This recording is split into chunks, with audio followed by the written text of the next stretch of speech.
ونحن على ذلك من الشاهدين والشاكرين الحمد لله رب العالمين.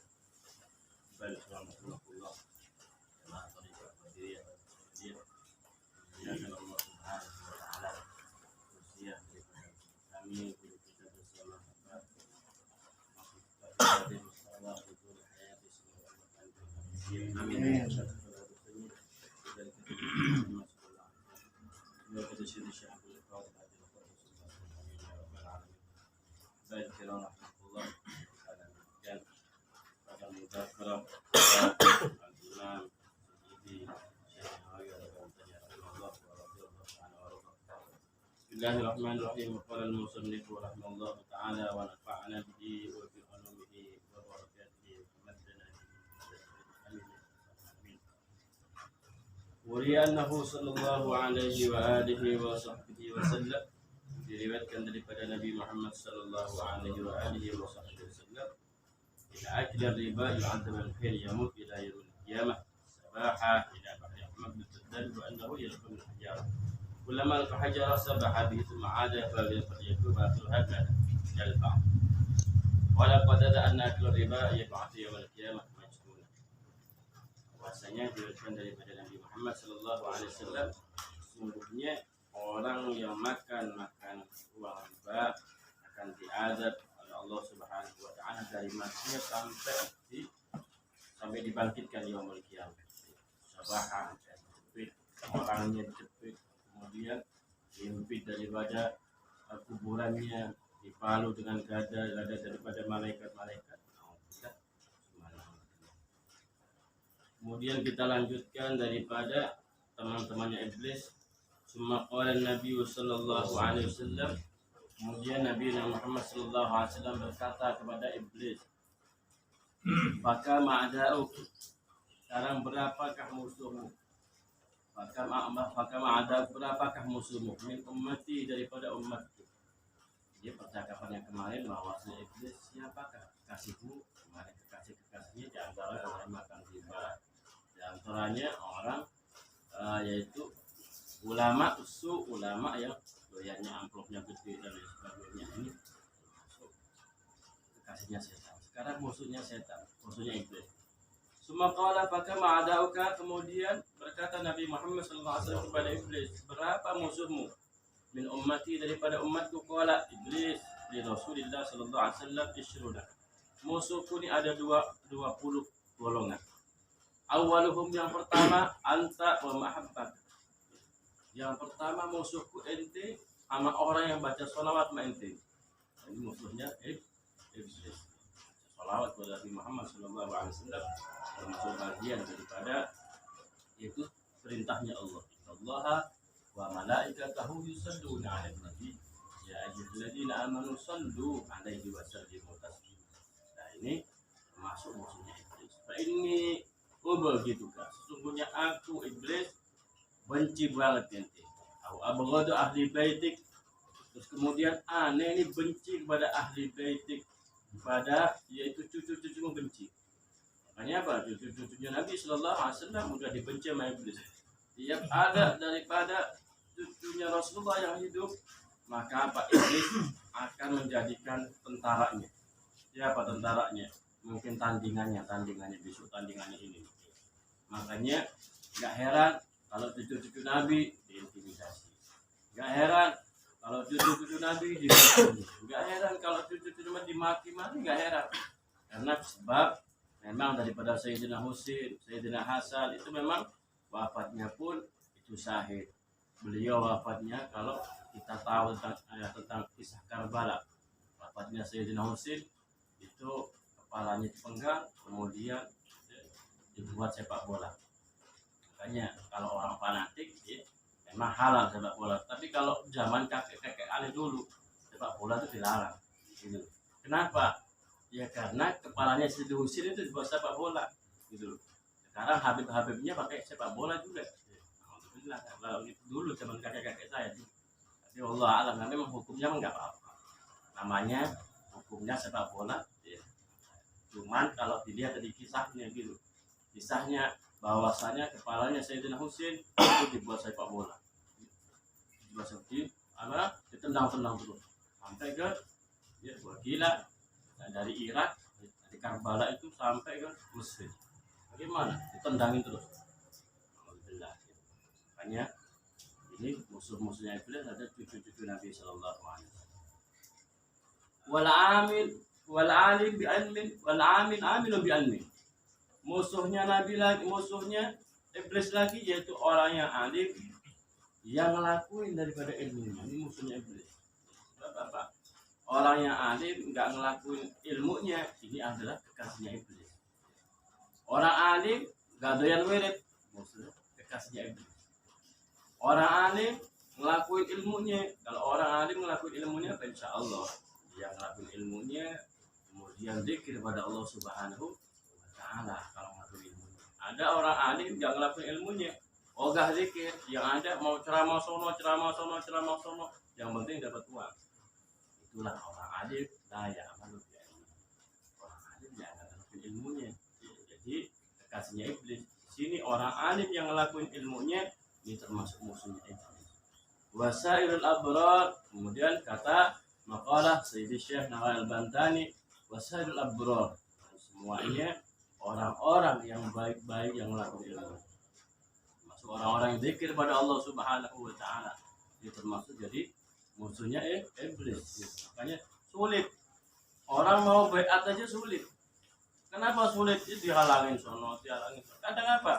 Karena apa? Enggak wafak, enggak muwafik, enggak cocok, dan lain sebagainya. Padahal apa? Hanya baca la ilaha illallah aja repot banget. Repot banget. Kenapa repot? Karena enggak diberikan hidayah oleh Allah Subhanahu wa Ta'ala. Kalau diberikan hidayah mudah, ya. Walaupun jauh juga nyampe, walaupun jauh. Walaupun ini mungkin ke Abah nih ke Bunjuru, nyampe. Kalau hatinya nyampe gitu loh. Kalau hatinya nggak nyampe, walaupun dekat bersebelahan pun nggak bakal nyampe. Ya, dekat, ya.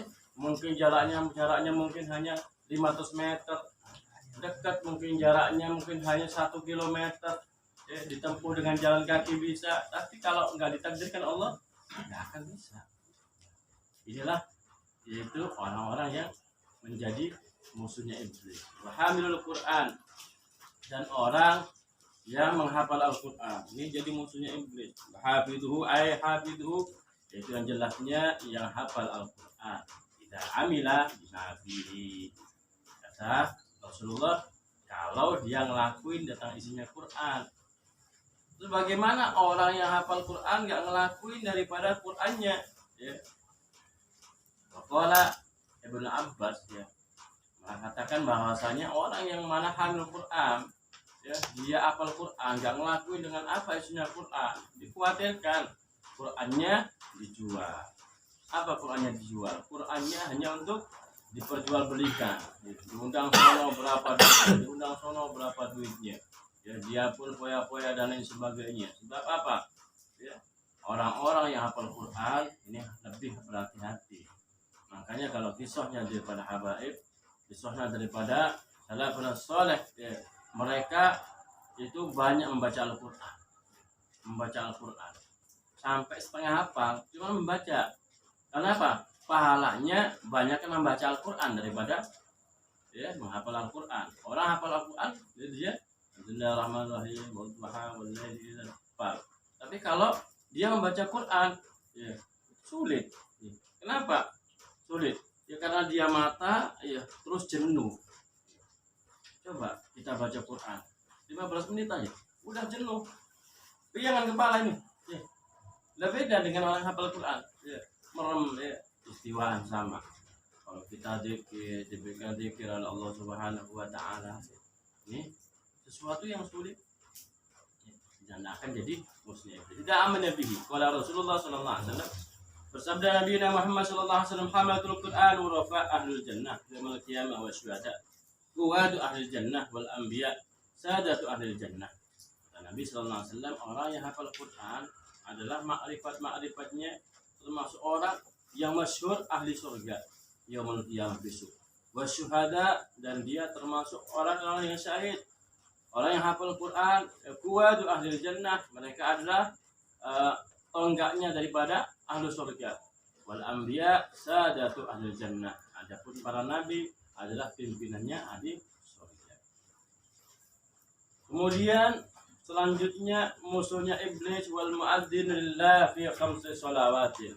Musuhnya iblis lagi yaitu orang yang mau adzan di masjid. Ini jadi musuhnya iblis. Yang lillah karena Allah Subhanahu wa taala. Dia adzan, ya, pagi, siang, sore, malam adzan, sholat 5 waktu dia adzan. Ini musuhnya iblis. Kenapa? Dia teriak-teriak memanggil orang sholat. Hatta walaupun mungkin yang datang ya sedikit, mungkin yang datang hanya segelintir orang, tapi dia termasuk bagian daripada musuhnya iblis. Iblis nggak suka banget. Ya, makanya digodain supaya apa, masjid kagak ada yang adzan. Di antaranya orang yang adzan fadilahnya la tuksor. Terus kemudian adzan fadilahnya rantainya Ya'juj Ma'juj akan tebal kembali. Nah, jadi kiamat katanya. Jadi kiamat. Kiamat itu tandanya besok kalau sudah adzan sudah banyak nggak ada. Masjidnya gede-gede, yang adzan jarang. Nah, ini baru mau kiamat. Ya, kalau selagi ada orang yang zikir la ilaha illallah, selagi ada orang yang zikir Allah Allah Allah Allah, bakal kiamat. Bakal. Kenapa? Masih ada orang yang zikir kepada Allah Subhanahu wa taala. Kiamat itu tandanya kalau sudah orang banyak enggak zikir kepada Allah, banyak lari kepada Allah, ini kiamat. Waqala sallallahu alaihi wasallam, al-mu'azzim al-muhtasib kasyahid mutashahhid fi damihi idza mata lam yudawwat fi kubrihi. Nabi Shallallahu Alaihi Wasallam, orang yang muadzin, orang yang azan, yang lillahi ta'ala itu seperti orang yang syahid, seperti orang yang syahid, yang mana darahnya, ya, yang mana darahnya itu akan kekal serta jasadnya akan utuh, dan kagak dimakan oleh ulat. Ini kata Nabi Shallallahu Alaihi Wasallam. Al-mu'adzim alladhi arada bi adanihi wajhallah, yaitu orang yang muadzin, orang yang adzan karena dia mengharapkan ridha dari Allah Subhanahu wa taala, kajil syahid, seperti pahalanya orang mati syahid. Wala ta'kulhul ard, bumi enggak mau makan orang yang adzan, sering adzan pagi, siang, sore, malam, ya, dia muadzin. Ini termasuk apa? Termasuk yaitu musuhnya iblis.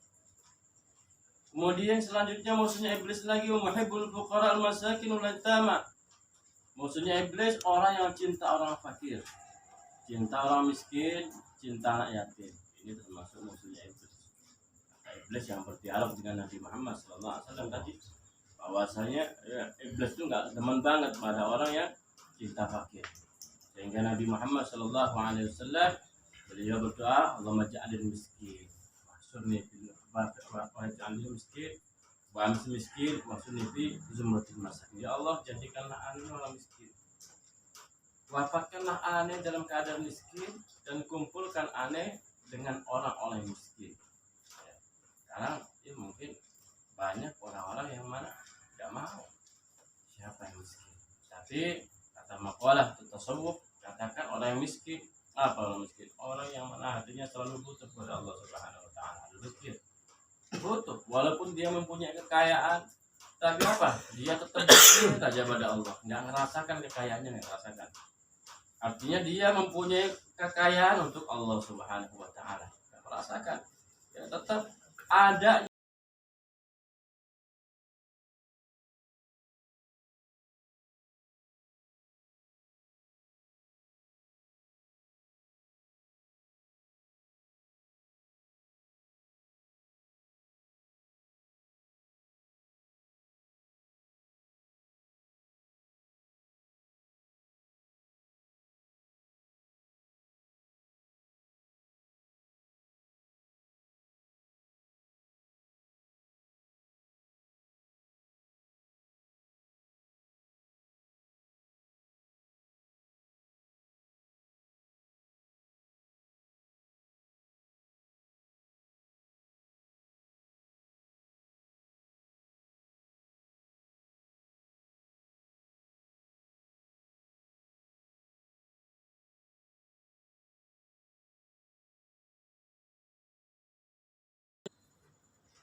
wasallam.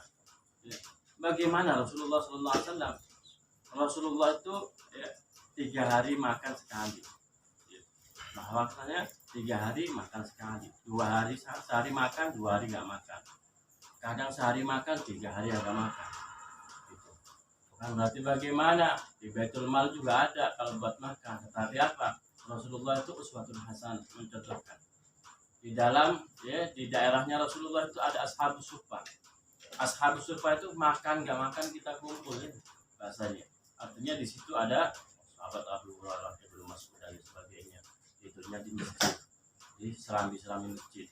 Jadi beliau kalau Rasulullah makan, ya beliau makan. Kalau Rasulullah nggak makan, nggak makan. 2 hari 3 hari akan kelaparan. Itu ashabus suffah. Ya. Sekarang hikmah daripada kumpul orang-orang miskin. Rawahu Ibnu Hibban. Wadukal bin rahimin, terus kemudian musuhnya iblis lagi. Dzukal bin rahimin fi jami' umuri ibadillah rahasia mahlul ma'an, yaitu orang yang mempunyai hati yang rahim. Ar-rahimuna yarhamhumur rahman. Yarhamu man fil ardi yarhamkum man fis sama'. Yaitu apa? Mempunyai hati yang belas kasih. Ala inna awliya Allah la khaufun 'alaihim wa lahum yahzanun. Di antaranya para sifat-sifat wali Allah Subhanahu wa taala yaitu mereka enggak takut dan enggak sedih. Di antaranya beliau wali-wali Allah mempunyai sifat rahim. Di sini terangkan Syekh Nawawi Al-Bantani menerangkan la siyama apalagi pada ahlul ma'asi. Pada ahli maksiat.